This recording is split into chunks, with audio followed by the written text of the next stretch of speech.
Prior to the council meeting today, we had a special morning tea to celebrate the efforts of 9 Special Olympians. And they came out of Mackay Fire Special Olympics here in Mackay and represented us and our community in Launceston at the Australian titles and came away with heaps of medals in both basketball and 10-pin bowling. And it's all due to the efforts of Kimberly Doyle.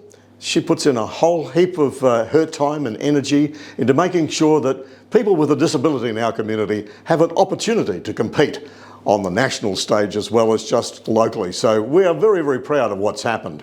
And out of that, we believe that there's a couple of Mackay Special Olympians going to be invited to the World Special Olympics next year. So there'll be more on that later on.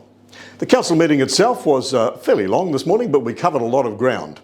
One of the more disturbing issues that came before council today was beach vandalism again, this time at Ball Bay.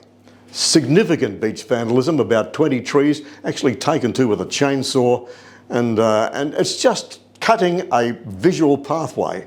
Now, we don't know who did it, nobody will dob anybody in, but what's going to happen now, we'll just follow our policy. We're putting up a newly designed, very ugly looking sign in black and red that says this area has been vandalised. We're going to replace the trees 2 for 1. It's just a disturbing event that happens on a too regular basis in our community, where people think their view or they want a pathway to the beach is more important than beach protection, is more important than that's not even their land.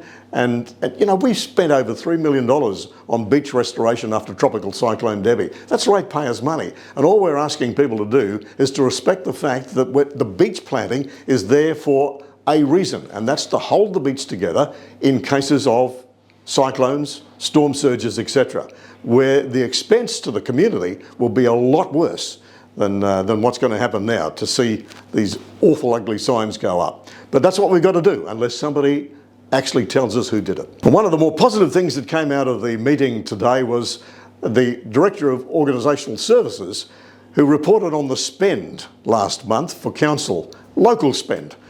So almost 83% of what we spent last month, just under $19 million, was spent locally.